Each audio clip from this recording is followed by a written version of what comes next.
विद्यार्थियों नमस्कार। NCERT 10th maths में आपका स्वागत है। आज हम पढ़ने जा रहे हैं प्रश्नावली 3.3। तो प्रश्नावली अभी तक हमने सीखा था कि किसी भी यदि हमें कोई भी एक दो चर वाला रैखिक समीकरण का बीजगणितीय रूप कैसे लिखना है, तो यदि हम उसका बीजगणितीय रूप बनाना सीख गए हैं, मतलब कोई भी क्वेश्चन आपको दिया है और यदि हमें उसका बीजगणितीय रूप बनाना है, तो बीजगणितीय रूप बनाना अभी तक अपन ने सीखा है। यदि आप पे बीजगणितीय रूप बनने लगा होगा तो अब हम कोशिश मानते हैं कि आप बनने लगा। नहीं बनता है तो आप पहले हमारे फर्स्ट पार्ट का देखें, फर्स्ट सेकंड पार्ट देखें, फिर थर्ड पार्ट देखें। इसके बाद जब आप ऐसे रेगुलर देखते रहोगे तो आप बीजगणितीय रूप बनने लगेगा, क्योंकि अपन ने प्रश्नावली 3.1 में बीजगणितीय रूप पे बात की थी। अब आज हम बात कर रहे हैं प्रश्नावली 3.3 की। तो प्रश्नावली 3.3 में हम पढ़ रहे हैं सबसे पहले बीजगणितीय विधियां।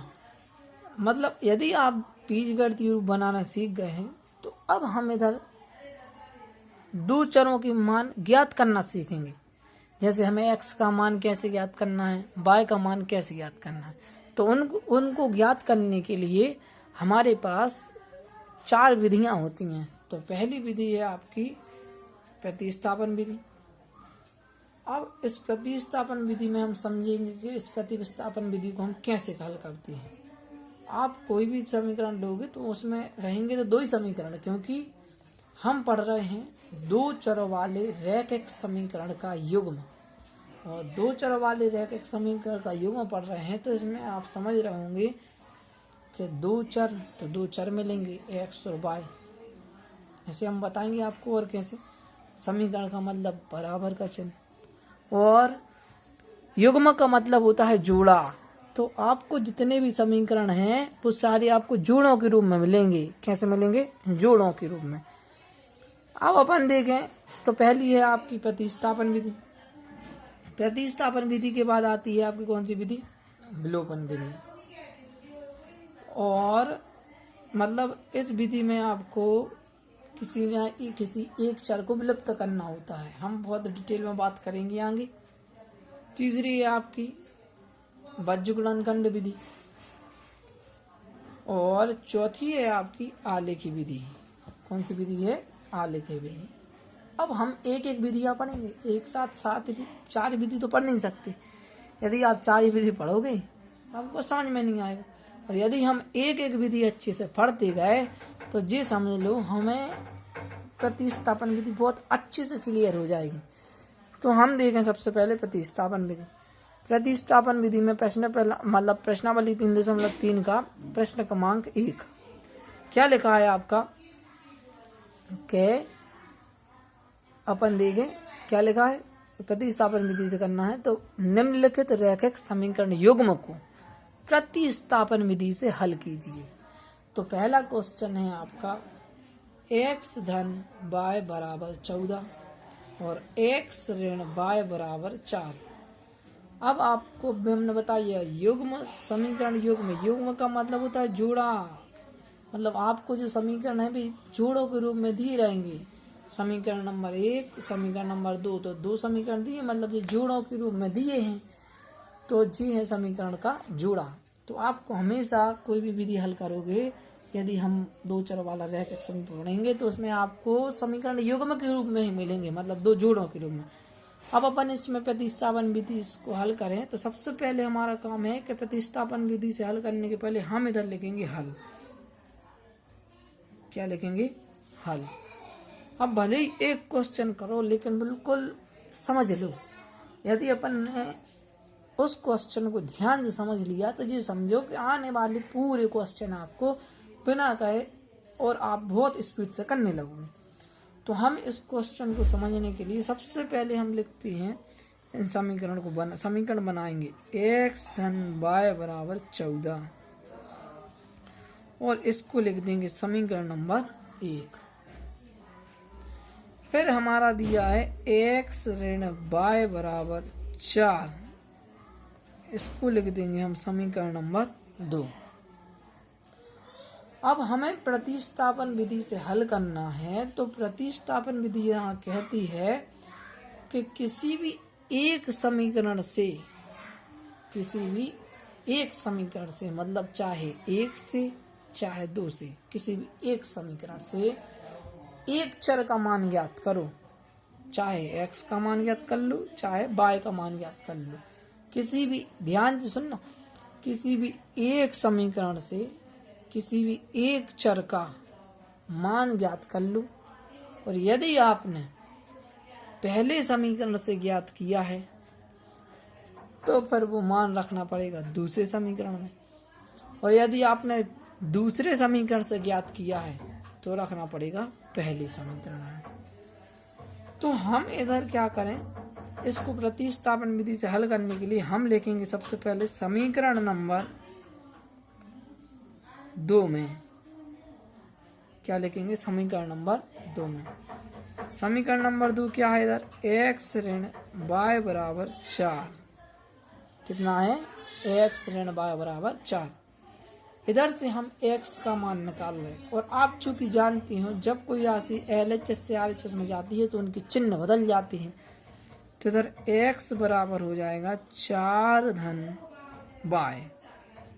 हम इसको कोष्टक में लगा देंगे और जैसे ही इधर x का मान निकल आया तो हमने इसको बना दिया समीकरण नंबर 3। तो x ऋण y बराबर 4, तो x बराबर हो जाएगा 4 ऋण की y साइड जाके धन की y। तो ये बन गया आपका समीकरण नंबर 3। और अब भी हमने आपसे कहा था यदि 1 से ज्ञात किया है तो रखेंगे 2 में x का मान, यदि 2 से ज्ञात किया है तो रखेंगे क्या में? 1 में। तो समीकरण नंबर 1 में हमने 2 से ज्ञात किया तो अब रखेंगे 1 में। तो समीकरण नंबर 1 में x का मान रखने पर, और समीकरण नंबर 1 में x का मान रखने पर, तो समीकरण नंबर 1 क्या है आपका? x धन y बराबर 14। क्या है? x धन y बराबर 14। और x का मान कितना है आपका? 4 धन y। तो x की जगह पर लिखेंगे अपन 4 धन y बराबर कितने? 14। अब चूंकि हमने सीखा है छोटी क्लास में कि यदि एक चर वाला रैखिक समीकरण बन जाए तो चर एक साइड, अचर एक साइड। कैसे कर लेंगे? पक्षांतर विधि का उपयोग करके। तो इधर अपन y और y तो चर ही है, तो y और y कितने होगा? 2y। लेकिन 4 अचर हैं जो LHS में हैं, तो भी RHS में ले जाए तो धन के 4 इस साइड जाके ऋण के 4। 2y बराबर हो जाएगा 14 में से 4 घटाए तो बचे कितने? 10। अब अपन आगे देखें y बराबर हो जाएगा, अब इधर ये कोई भी चिन्ह नहीं है, मतलब गुणा का है, आप इतना जानते होंगे। अब ये बातें आपको सीखना पड़ेंगी, अब कोई बताएगा नहीं। तो 10 बटे हो जाएगा 2, तो y बराबर हो जाएगा 2 पंचे 10। y का मान आ गया कितना? 5। अब y का जो मान मिला 5, इसको उठाकर पर रख देंगे काय में? समीकरण नंबर 3 में। तो हमें लिखेंगे समीकरण नंबर 3 में y का मान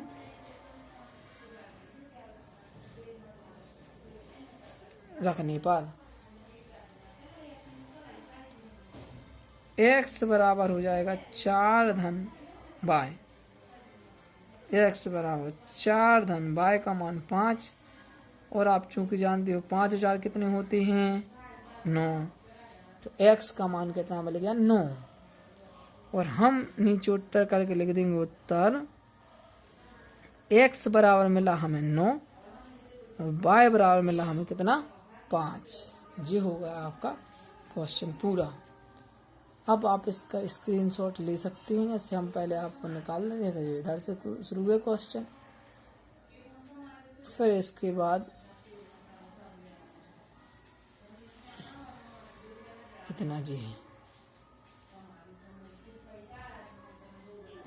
तो आप इस क्वेश्चन को बड़े ही आसान तरीके से हल कर लोगे।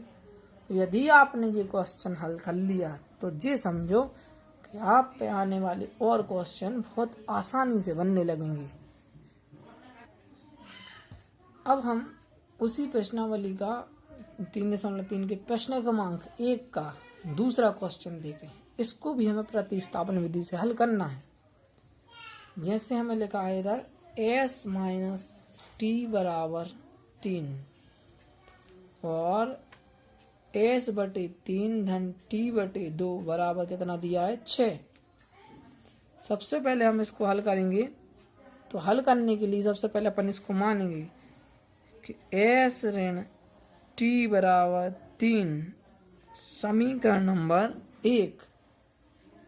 दूसरा s बटे t धन t बटे 2 बराबर 6 समीकरण नंबर 2।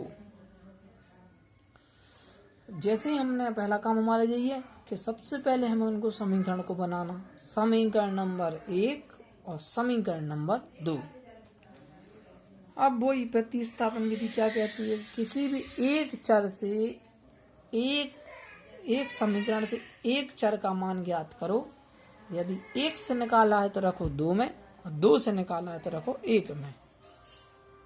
तो इधर हम क्या ले रहे हैं, समीकरण नंबर 1। तो लिखेंगे हम समीकरण नंबर 1 में। इधर से बहुत मजा आने वाला है आपको गणित में। तो इधर आपका s माइनस टी बराबर लिखा है 3। तो s बराबर हो जाएगा 3 धन t। इसको इधर से s का मान निकल आया, तुरंत इसको बना दो समीकरण नंबर 3। अब समीकरण नंबर 3 के बनाने के बाद अब आप देख रहे हैं हमने इधर से s का मान ज्ञात कर लिया, क्योंकि इधर x y की जगह पर s और t दे दिया। बस चर तो वही है। हमने आपसे कहा था चर का मतलब जो अज्ञात, जिनका मान ज्ञात नहीं है। तो ज्ञात नहीं है तो ज्ञात करो। तो यदि हमने अब इधर देखे समीकरण नंबर 1 से मान निकाला है s का, तो रखेंगे काय में 2 में। तो हम लिखेंगे समीकरण नंबर 2 में s का मान रखने पर, और समीकरण नंबर 2 आपका क्या है, ऊपर से लिख लें अपन s बटे 3 धन t बटे 2 बराबर 6। तो इधर s का मान रखें अपन कितना है 3 धन t बटे 2, सॉरी 3, इधर क्या चल रहा t बटे 2 बराबर 6। s का मान रख दिया, s की जगह पर कितना रख दिया 3 धन t। क्योंकि 3 धन t है तो हमने क्या लगाया है इधर कोष्टक। अब ये बन गई 2 बटे वाली संख्याएं। इसको नहीं देखोगे जी कोष्टक लगा, बटे वाली संख्या बन गई। अब बटे वाली संख्याओं को हल करना आपको आता है कि नीचे हर असमान है तो नीचे नीचे का गुणा। तो 3 दूनी 6, सो हमने लिख दिया 3 गुणित गए 2, और ऊपर का तिर्यक गुणा। पहले 2 का 3 धन t में, धन है बीच में तो धन, और फिर 3 का t में तो 3t बराबर कितने 6। अब आप इसमें गुणा कर सकते हैं। तो 3 दूनी 6 धन 2 का t में तो 2t, कोष्टक खोलना पड़ेगा। फिर धन कितने चल रहा है 3t, और बटे में 3 दूनी 6 बराबर 6।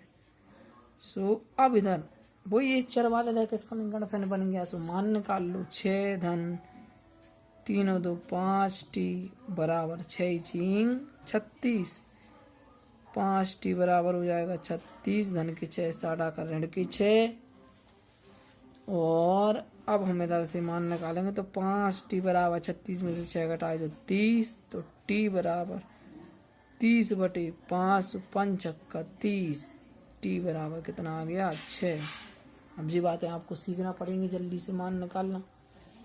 अब ये मान जो अपन ने t का निकाला है इसको अपन कहाँ में रख देंगे, समीकरण नंबर 3 में, ये लिखा ना समीकरण नंबर 3, एस बराबर 3 धन टी। तो इधर लिखेंगे हम समीकरण नंबर 3 में टी का मान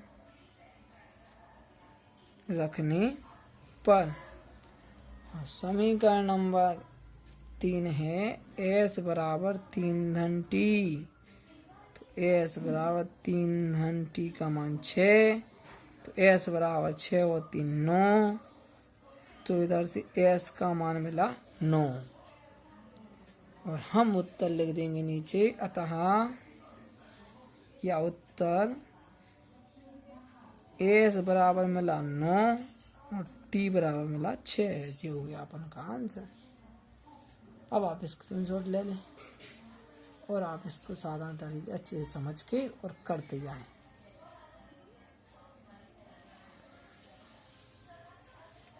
इसके बाद जी और इसके बाद जी, फिर इसके बाद उत्तर है। ठीक, तो ऐसे अपन इस क्वेश्चन को हल कर लेंगे। अब इसके बाद एक क्वेश्चन हम आपको होमवर्क में दे रहे हैं, एक क्वेश्चन हम आपको होमवर्क में दे रहे हैं कि x धन y बराबर 7 और दूसरा समीकरण है x ऋण y बराबर 3। प्रतिस्थापन विधि से x और y की मान ज्ञात कीजिए। यदि आप पे इस क्वेश्चन को हल करते बन जाए,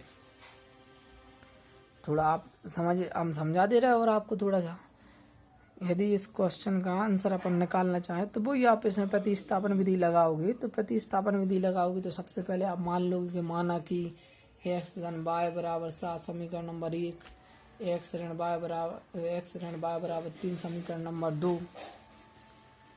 अब इसका मान निकालने के बाद हमें समीकरण नंबर 1 या समीकरण नंबर 2 से किसी एक चर का मान ज्ञात करना। तो हम समीकरण नंबर 2 से भी ज्ञात कर सकते हैं और 1 से भी ज्ञात कर सकते हैं। तो हम समीकरण नंबर 2 से कर लेंगे क्योंकि इधर ऋण की संभावना खत्म हो जाती। तो x ऋण y बराबर 3 दिया है, तो हम इधर लिखेंगे समीकरण नंबर 2 में। फिर इधर से आप पक्षांतर कर दोगे, y का उधर हो जाएंगे धन के y, है ना, ऋण की y उस साइड जाके काय हो जाएंगे धन के y। तो फिर इधर से x का मान आप समझ रहे होंगे कि निकल आएगा 3 धन y और x का मान निकल आएगा 3 धन y। तो फिर आप वो बना दोगे समीकरण नंबर 3। अब उसको समीकरण नंबर 3 बनाने के बाद हमारा काम होता है कि यदि अपन ने 1 से निकाला है तो मान रखो 2 में, यदि हमने मान निकाला है समीकरण नंबर 2 से तो मान रखो 1 में।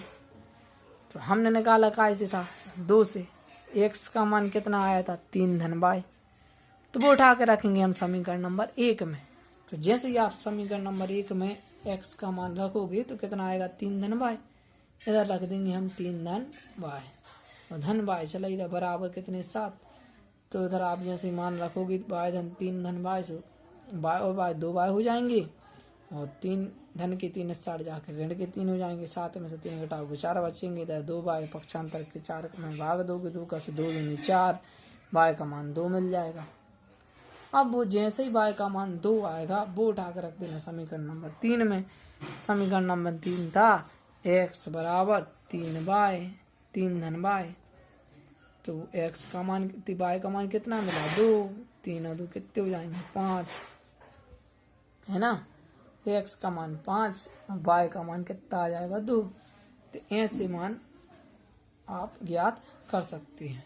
तो कोशिश करें कि आप इस क्वेश्चन को हल करें और y का मान कितना आएगा 2। तो इस क्वेश्चन को हल करें और हमने आपको आंसर बताए हैं।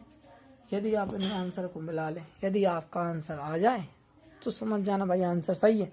नहीं आया तो आप कमेंट में आंसर आप बता सकते, नहीं बन रहा तो फिर हम आपको ये क्वेश्चन कल कराएंगे और आप इस क्वेश्चन को करोगे तो फिर हम आपको कराएंगे, तो आप उससे मिलाएं और समझें कि कहाँ आप इस क्वेश्चन में गलती कर रहे हैं।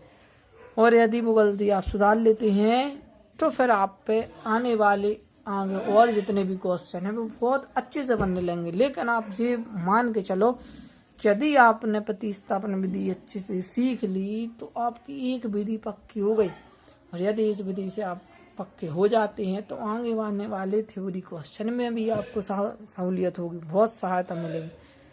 तो हमारी उम्मीद है कि आप इस प्रकार ही पढ़ते रहें और आगे क्वेश्चन करते रहें और रेगुलर पढ़ते रहें। ऐसा नहीं एक दिन पढ़ लिया एक दिन छोड़ दिया। आप रोज एक वीडियो आती है तो एक बार अच्छे से वीडियो आप बिल्कुल फ्री टाइम में ही देखें, और जब आपका मन लगे तभी आप पढ़ें।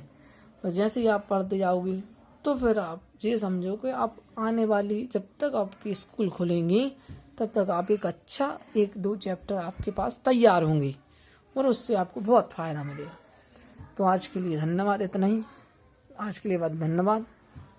अब आगे हम अगली क्लास में पढ़ेंगे।